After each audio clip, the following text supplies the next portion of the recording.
നിന്റെ അച്ഛന്റെ സുരേഷ് ഗോപിയുടെ ഏറ്റവും വലിയ ഫാനായിരുന്നു ഞാൻ ഒരു കാലത്ത്, അറിയോ? നീയും നിന്റെ തന്തമാരെല്ലാരും കൂടെ ഒരു ചാക്കിൽ കെട്ടിയിട്ട് എനിക്ക് കാശ് പിന്നെ എൻ്റെ ഫ്ലാറ്റിന്റെ ഫ്രണ്ടിൽ സെക്യൂരിറ്റിന് എടുത്ത് കൊടുക്കണം. അപരാധി പറയുവാണ് ഞാൻ 1 ലക്ഷം രൂപ ആവശ്യപ്പെട്ടു. അതിന് തെളിവ് കാണിക്കണം, തെളിവ് കാണിക്കേ. അങ്ങനെ സുരേഷ് ഗോപിയുടെ മകനായിട്ടുള്ള മാധവ് സുരേഷിനെ പ്രശസ്ത സിനിമ റിവ്യൂവർ ആയിട്ടുള്ള അശ്വന്ത് കോക്കി എയറിൽ പറപ്പിച്ച് വിട്ട വിവരം എല്ലാവരും അറിഞ്ഞു കാണുമെന്ന് വിചാരിക്കും. അശ്വന്ത് കോക്കിനൊന്ന് ചൊറഞ്ഞതേ മാധവ് സുരേഷിന് ഓർമ്മയുള്ളൂ. പിന്നെ ആചാരം നിലം തൊടാതെ പറപ്പിക്കുകയായിരുന്നു അശ്വന്ത് കോക്കി. എനിവേ, നമുക്ക് സംഭവം എന്താണെന്നുള്ളത് A-Z ഒന്ന് പരിശോധിച്ച് നോക്കാം. സംഭവം എന്ന് പറയുന്നത് റീസെന്റ് മാധവ് സുരേഷ് നായകനായിട്ടുള്ള ഒരു സിനിമ റിലീസ് ആയിട്ടുണ്ടായിരുന്നു. എന്തോ അംഗം അട്ടഹാസം എന്നെങ്ങാനുമാണ് സിനിമയുടെ പേര്. ഒരു ഗാങ്സ്റ്റർ ടൈപ്പ് പടമാണ്. പടത്തിനെ കുറിച്ച് ആർക്കും വലിയ അഭിപ്രായമൊന്നും ഇല്ല. സിനിമ കണ്ട എല്ലാ സിനിമ റിവ്യൂവേഴ്സും ഈ സിനിമയെ കുറിച്ച് മോശം അഭിപ്രായം മാത്രമാണ് പറഞ്ഞിട്ടുള്ളത്. ഈ സിനിമയെ കുറിച്ച് ആകെ നല്ല അഭിപ്രായം ഉള്ളത് സിനിമയുടെ പ്രൊഡ്യൂസർക്കും ഡയറക്ടർക്കും പിന്നെ മാധവ് സുരേഷിനും മാത്രമാണ്. ബാക്കിയുള്ള എല്ലാവരും സിനിമയെ കുറിച്ച് മോശം അഭിപ്രായമാണ് പറയുന്നത്. എന്തായാലും സിനിമയെ കുറിച്ച് നെഗറ്റീവ് അഭിപ്രായങ്ങൾ വരുന്നു എന്ന് കണ്ടതോടെ സിനിമയുടെ അണിയറ പ്രവർത്തകർ എന്താക്കി, സിനിമ ഒരാഴ്ച തിയേറ്ററിൽ ഓടിച്ച് എന്നിട്ട് നൈസായിട്ട് അങ്ങോട്ട് പിൻവലിച്ചു. എന്നാൽ അതിനുശേഷം സിനിമയുടെ പ്രൊഡ്യൂസറും ഡയറക്ടറും മാധവ് സുരേഷും ഒരു പ്രസ് മീറ്റ് അങ്ങ് വിളിച്ചു. ആ പ്രസ് മീറ്റിൽ ഇവർ ചില കാര്യങ്ങൾ പരാമർശിച്ചിട്ടുണ്ടായിരുന്നു. അതാണ് എല്ലാ പ്രശ്നങ്ങൾക്കും തുടക്കം കുറിച്ചത്. നമുക്ക് എന്തായാലും ആ പ്രസ് മീറ്റിൽ സിനിമയുടെ പ്രൊഡ്യൂസർക്ക് പറയാനുള്ള എന്താണെന്നുള്ളത് കേട്ടോക്കാം. ഈ മൂവി അറിയാലോ, ഒരുപാട് പേരുടെ കഷ്ടപ്പാടാണ് ഒരു സിനിമ എന്ന് പറയുന്നത്. അത് പിന്നെ ഒരു സിനിമ നമ്മൾ റിലീസ് ചെയ്ത് ആദ്യത്തെ ഷോ കഴിഞ്ഞ് കുറച്ച് യൂട്യൂബേഴ്സ്, നമ്മളെല്ലാവരും പറയുന്നില്ല, കുറച്ച് യൂട്യൂബേഴ്സ് ഇതിൻ്റെ കഥ അങ്ങ് പറയുവാണ്, മൂവിയുടെ കഥ വെളിപ്പെടുത്തുകയാണ്. ശരിക്കും പറഞ്ഞാൽ അവർക്ക് നെഗറ്റീവ് കമൻസ് പറയാം, പോസിറ്റീവ് കമൻസ് പറയാം, ഒരിക്കലും കഥ പറയാൻ പാടില്ല.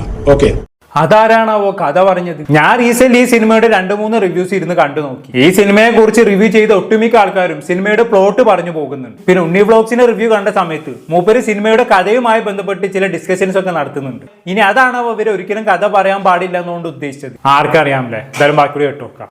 ഇതിന്റെ ക്ലൈമാക്സ് എന്ന് പറയുന്നത് ചിലപ്പോൾ നമ്മളൊരു ക്യാരക്ടറെ റിവീൽ ചെയ്യുന്നത് ലാസ്റ്റ് മൊമെന്റിലായിരിക്കും.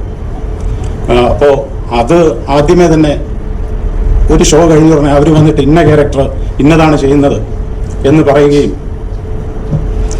അത്തരത്തിൽ അങ്ങനെ പറഞ്ഞു കഴിഞ്ഞാൽ സംഭവിക്കുന്നത് എന്താണെന്ന് നിങ്ങൾക്കും അറിയാം. അതെ, അത് പറഞ്ഞു കഴിഞ്ഞാൽ പിന്നെ സിനിമ കാണുന്നതിൽ പ്രത്യേകിച്ച് ത്രില്ലൊന്നും ഉണ്ടാവില്ല. അപ്പൊ ചുരുക്കി പറഞ്ഞാണെങ്കിൽ ക്ലൈമാക്സിൽ എന്തൊക്കെയോ ട്വിസ്റ്റും ടേണൊക്കെ ഉണ്ട് എന്നുള്ളതാണ് ഇവിടെ പ്രൊഡ്യൂസർ പറയാതെ പറഞ്ഞു വെക്കുന്നത് അല്ലേ. പക്ഷേ ഈ സിനിമയുമായി ബന്ധപ്പെട്ട് ഞാൻ കണ്ട ഒട്ടുമിക്ക റിവ്യൂസിലും പറയുന്നത് എന്താണെന്ന് വെച്ചാണെങ്കിൽ സിനിമയിൽ പ്രത്യേകിച്ച് ട്വിസ്റ്റോ ടേണോ ഒന്നും ഇല്ല എന്നുള്ളതാണ്. ഒരേ ബേസിൽ സിനിമ തുടങ്ങി ഒരേ ബേസിൽ പോയി ഒരേ ബേസിൽ അങ്ങ് അവസാനിക്കുന്നു എന്നുള്ളതാണ്. എന്തോ ആയിക്കോട്ടെ അല്ലേ, സിനിമ എന്തായാലും OTT ഇറങ്ങട്ടെ, അപ്പൊ നമുക്ക് കണ്ടോക്കാം. ബാക്കി പറഞ്ഞിട്ട് എന്തായാലും അറിയാം. സ്വാഭാവികമായിട്ടും പിന്നെ ആ സിനിമ കാണാനുള്ള ഒരു ക്യൂരിയോസിറ്റി നമുക്ക് കുറയും. സ്വാഭാവികമായിട്ടും 150 രൂപ കൊടുത്ത് ഒരാളൊരു ടിക്കറ്റ് എടുക്കുകയാണെങ്കിൽ അയാൾക്ക് 150 രൂപയുടെ സാറ്റിസ്ഫാക്ഷൻ കിട്ടണം അല്ലേ?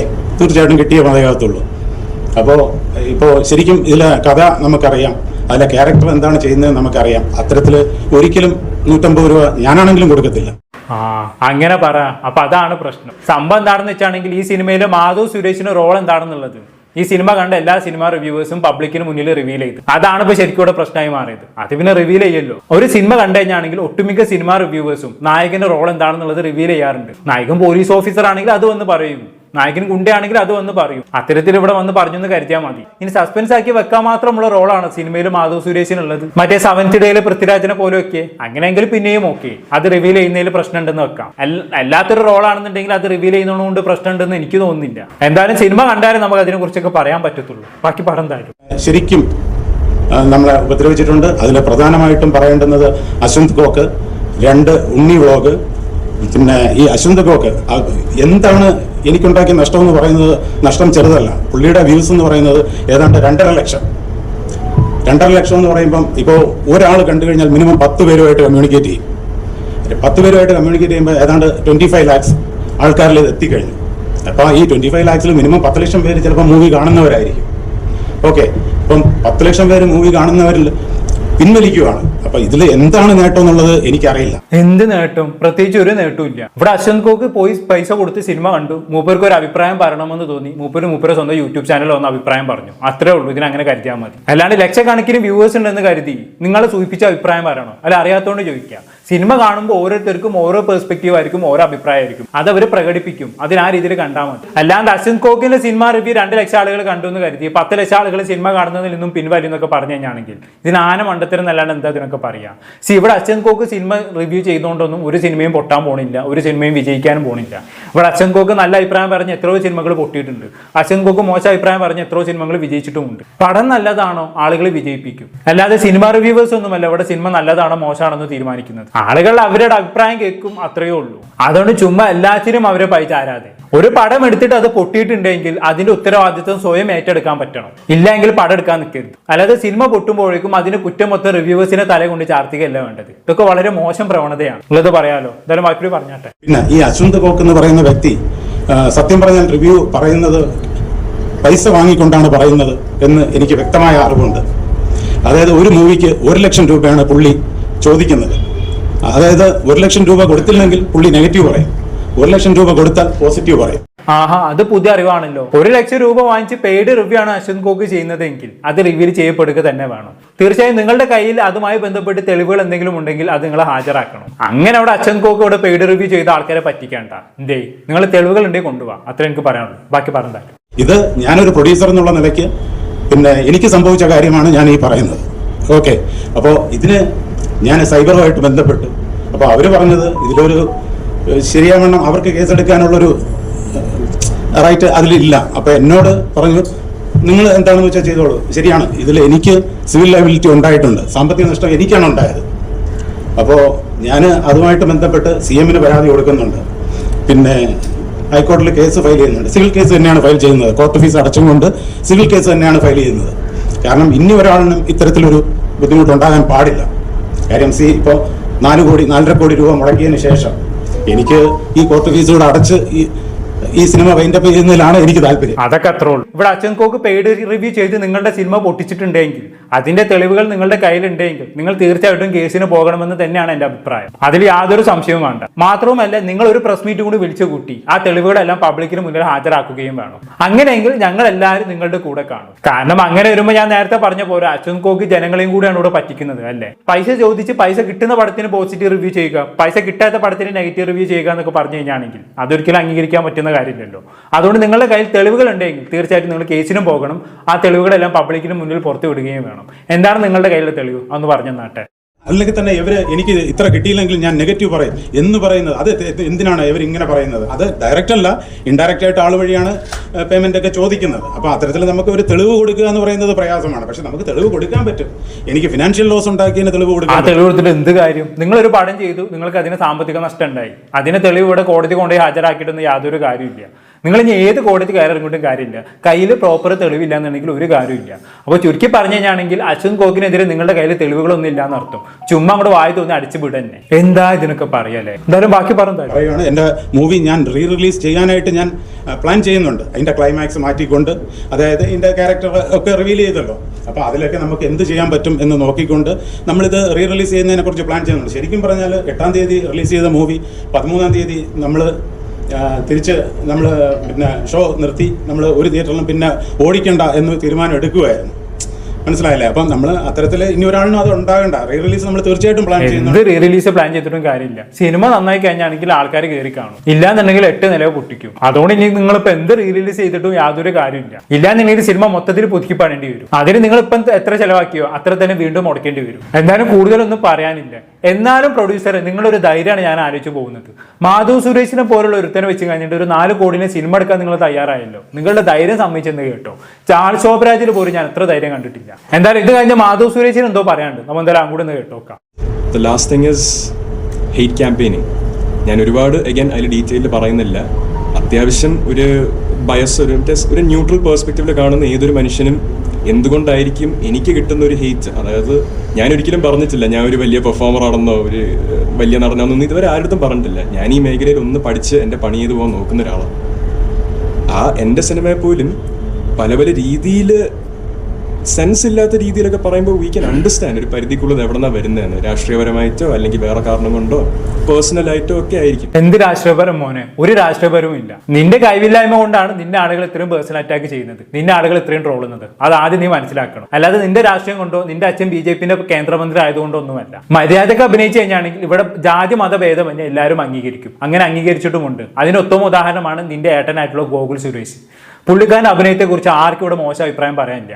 പുള്ളിക്കാരൻ ആരും ഇവിടെ ട്രോളാറുമില്ല. നിന്റെ അച്ഛൻ തന്നെയല്ലോ പുള്ളിക്കാരന്റെ അച്ഛനും BJP-ന്റെ കേന്ദ്രമന്ത്രിയാണ്. എന്നിട്ട് അതും പറഞ്ഞ് ആരെങ്കിലും ഇവിടെ ഗോകുൽ സുരേഷിനെ അറ്റാക്ക് ചെയ്യുന്നുണ്ടോ? ഇല്ലല്ലോ. പക്ഷെ നിന്നെ ഇവിടെ ട്രോൾ ചെയ്യുകയും അറ്റാക്ക് ചെയ്യുകയും ചെയ്യുന്നുണ്ടെങ്കിൽ അത് നിന്റെ കഴിവില്ലായ്മ കൊണ്ടാണ്. അത് മനസ്സിലാക്കാനുള്ള ബുദ്ധിയും ബോധം നിനക്കില്ല എന്നുണ്ടെങ്കിൽ പിന്നെ പറഞ്ഞിട്ട് കാര്യമില്ല. ആദ്യം തെറ്റെന്താണെന്ന് മനസ്സിലാക്കി തിരുത്താൻ ശ്രമിക്കണോ, അല്ലാണ്ട് എല്ലാത്തിനും ഇങ്ങനെ മറ്റുള്ളൊരു പൈചാരികയല്ല വേണ്ടത്. എനിക്കിവിടെ മാധവിനോട് പറയേണ്ടത് മര്യാദയ്ക്ക് അഭിനയം പഠിക്കുക, എന്നിട്ട് നല്ലതുപോലെ അഭിനയിക്കുക. അങ്ങനെയാണെങ്കിൽ ഇന്നലെ വരെ നിന്നെ നോക്കി ചീത്ത വിളിച്ച ആളുകൾ നാളെ നിന്നെ നോക്കി കൈയടിക്കും. അതിൽ യാതൊരു സംശയവും വേണ്ട.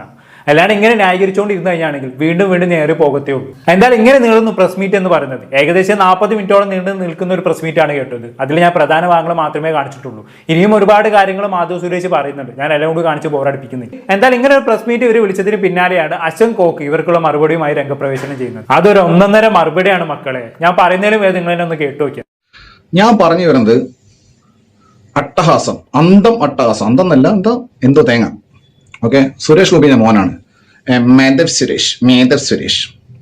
പിന്നെ ഏതോ ഒരു പ്രൊഡ്യൂസർ, അതിൽ ഒരു പ്രൊഡ്യൂസർ അമേരിക്കയിലാണ്, മത്തായി എന്ന് പറഞ്ഞിട്ട് അയാളെ എനിക്ക് ഓർമ്മയുണ്ട്. കാരണം അയാളെ പേര് മത്തായി ഉണ്ട്. ഇത് ഏതോ താടിക്കാരൻ പ്രൊഡ്യൂസർ ഇന്ന് പത്രസമ്മേളനം നടത്തിയിട്ട് പറയുവാണ്, പ്രസ് മീറ്റ് വിളിച്ചിട്ട് പറയുവാണ്, ഞാൻ 1 ലക്ഷം രൂപ ആവശ്യപ്പെട്ടു. ഏത്? ഞാൻ 1 ലക്ഷം രൂപ ആവശ്യപ്പെട്ടു. ഞാൻ ഇപ്പോൾ ഓൺ റെക്കോർഡ് ഞാൻ പറയുന്നു, ഞാൻ 1 ലക്ഷം രൂപ ആവശ്യപ്പെടുന്ന തെളിവ് നിന്റെ അടുത്തുണ്ടോ? ഓക്കെ, ഞാൻ ആവശ്യപ്പെട്ടു നീ പറയുന്നല്ലോ.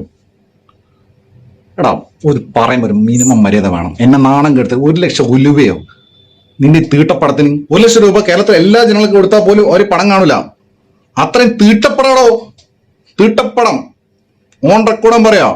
ഇതെല്ലാം കണ്ടു തീർത്ത അവസ്ഥ എനിക്കറിയാം, ഉണ്ണിക്കറിയാം, ഇത് കണ്ട തിരുവനന്തപുരത്തിനറിയാം.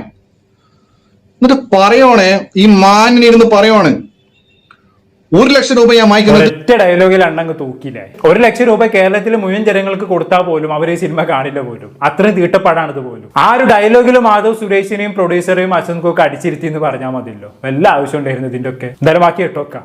ഈ പ്രൊഡ്യൂസർ താടിക്കാരൻ അപരാധി പറയാണ്, ഞാൻ 1 ലക്ഷം രൂപ ആവശ്യപ്പെട്ടു. അതിന് തെളിവ് കാണിക്കേ. ഞാൻ വയലൻ്റല്ല, ഞാനൊന്ന് ഹൈ കൊടുത്താം. തെളിവ് കാണിക്കടാ. ഇവൻ പറയുന്നത് ഓൺലൈൻ ട്രാൻസാക്ഷൻ അല്ല, എൻ്റെ ആൾക്കാരാണ് ഇവനോട് ബന്ധപ്പെടുന്നത്. എൻ്റെ ഏത് ആൾക്കാരടാ? പണ്ടിക്കരിമ്പാറ എൻ്റെ ഏത് ആൾക്കാരെ? എനിക്ക് ഏത് ആൾക്കാരെ? ഞാൻ തനിയാൾ. എൻ്റെ ഏത് ആൾക്കാരെ? പട്ടികളെ ഞാൻ പറയുന്നേ, കോമൻസ് ഇടുന്ന പട്ടികളെ. ഞാൻ എന്താണ് ബ്രൊമാൻസിന് പൈസ വാങ്ങിച്ച്, അതിരടിക്ക് പൈസ വാങ്ങിച്ച്, സൈല അനന്തൂരിന്റെ പൈസ വാങ്ങിച്ച്. സൈലത്തിന് അനന്തൂരിനെ എനിക്കറിയാം, അനന്തൂരിനെ എന്നെ അറിയാം. എടോ ഞാൻ പൈസ, എനിക്ക് എത്ര പൈസ ആവശ്യമില്ലടോ ജീവിക്കാൻ. അത്രയും പൈസ വാങ്ങിച്ചിട്ട് എന്ത് കാണിക്കാനാ ദരിദ്രവാസികളെ നിങ്ങൾക്ക് തോന്നുന്നതാ? എടാ താടി വെച്ച അട്ടാസിന്റെ പ്രൊഡ്യൂസറെ, എടാ മാധവ് സുരേഷ് ഗോപിന്റെ മോനെ, നിന്നോടും പറയാണ്. മാധവ് സുരേഷ് എന്ന് പറയുന്ന സുരേഷ് ഗോപിന്റെ മോനെ, നിന്നോടും പറയാണ്, നീ ഇന്ന് ഇന്റർവ്യൂ ന്യൂസ് എയ്റ്റിൽ പറഞ്ഞില്ല ഞാൻ 1 ലക്ഷം രൂപ വെച്ച് വാങ്ങിയെന്ന്. എവിടെയാണോ തെളിവ്? തെളിവ് കാണിച്ച് പറ. ഞാനിന്ന് 10 പൈസ ഒരു മനുഷ്യടുത്ത് ഞാനുണ്ടല്ലോ ഒരാടുന്ന് ഒരു കാലിച്ച വാങ്ങിച്ചു കുടിക്കാത്ത ഒരാളെ ഞാൻ. എന്നെ അറിയുന്ന ആൾക്കാർക്ക് എന്നെ അറിയാം, മനസ്സിലായോ? സിനിമാക്കാർ പട്ടികളെ ഞാൻ പറയാം, പട്ടികളെ ഞാൻ പറയുന്നത്. സിനിമാക്കാർക്ക് പട്ടികളെ. ന്യൂസ് 18 ചാനലിലെ ആൾക്കാരെ വെല്ലുവിളിക്കുന്നത്. ഒരു തെളിവ്, ഒരു ട്രാൻസാക്ഷൻ. കാശ് വാങ്ങിച്ചിട്ട് റിവ്യൂ ചെയ്യുന്നത്. ഇതിന്റെ ബേസിക് അടിസ്ഥാനം എന്താ? എങ്ങനെയാണ് കാശ് വാങ്ങിക്കുക? നീയും നിന്റെ തന്തമാരെല്ലാവരും കൂടെ ഒരു ചാക്കിൽ കെട്ടിയിട്ട് എനിക്ക് കാശ് പിന്നെ എൻ്റെ ഫ്ലാറ്റിന്റെ ഫ്രണ്ടിൽ സെക്യൂരിറ്റിന് എടുത്ത് കൊടുക്കുകയാണോ? നിന്റെ അച്ഛൻ്റെ സുരേഷ് ഗോപിയുടെ ഏറ്റവും വലിയ ഫാനായിരുന്നു ഞാൻ ഒരു കാലത്ത് അറിയോ? നൈസായിട്ട് തന്തൊക്കെ വിളിച്ചില്ലേ? അത് പിന്നെ ചോദിച്ചു വാങ്ങിയത് തന്നെയാണ്. എന്തായാലും അശ്വന്ത് കോക്ക് ഇവിടെ സംസാരിക്കുന്ന സമയത്ത് ആടുന്നൊക്കെ ഉണ്ടല്ലേ, എടുക്കുന്ന ആവ് കൊഴിയുന്നൊക്കെ ഉണ്ട്. ആശ നല്ല വെള്ളത്തിലാണെന്ന് തോന്നുന്നു. പക്ഷെ അങ്ങനെയൊക്കെ ആണെങ്കിൽ ആശാൻ ഒരേ പേസിനെ പിടിച്ചു പോയിട്ടുണ്ടല്ലേ, അധികം വൾഗറാവാതെ തന്നെ. പക്ഷെ പറയേണ്ട ചീത്തകളെല്ലാം പറയേണ്ട രീതിയിൽ തന്നെ പറഞ്ഞു പോയിട്ടുണ്ട് ആശാന്. സംഭവം വേറെ ലെവലായിക്കണം, ഒന്നും പറയാനില്ല. ഇനിയും ഒരുപാട് കാര്യങ്ങൾ പറയുന്നുണ്ട് കേട്ടോ. കഴിവില്ലെങ്കിൽ പോയി കുരിഞ്ഞിരുന്ന് ഉമ്മടാന്നൊക്കെ പറയുന്നുണ്ട്. ഞാൻ അതെല്ലാം കൂടെ എടുത്ത് കാണിക്കുന്നില്ല. അശ്വന്ത് കോക്കിന്റെ വീഡിയോ കണ്ടാൽ തന്നെ നിങ്ങൾക്ക് മനസ്സിലാക്കും. എന്തായാലും അശ്വന്ത് കോക്കിന്റെ വായിലുള്ളതെല്ലാം കേട്ടപ്പോൾ മാധവ് സുരേഷിന് സമാധാനമായി കാണുമല്ലോ അല്ലെ? ഇതിനൊക്കെ വല്ല ആവശ്യം ഉണ്ടായിരുന്നു? മിണ്ടാതിരുന്നാൽ പോലെയായിരുന്നു. കൂടുതലൊന്നും ഞാൻ പറയുന്നില്ല. എന്താണ് നിങ്ങൾക്ക് തോന്നുന്നത്? താഴെ കമന്റ് ബോക്സിൽ രേഖപ്പെടുത്തുമല്ലോ. അടുത്തൊരു ടോപ്പിക് വീണ്ടും കാണാം.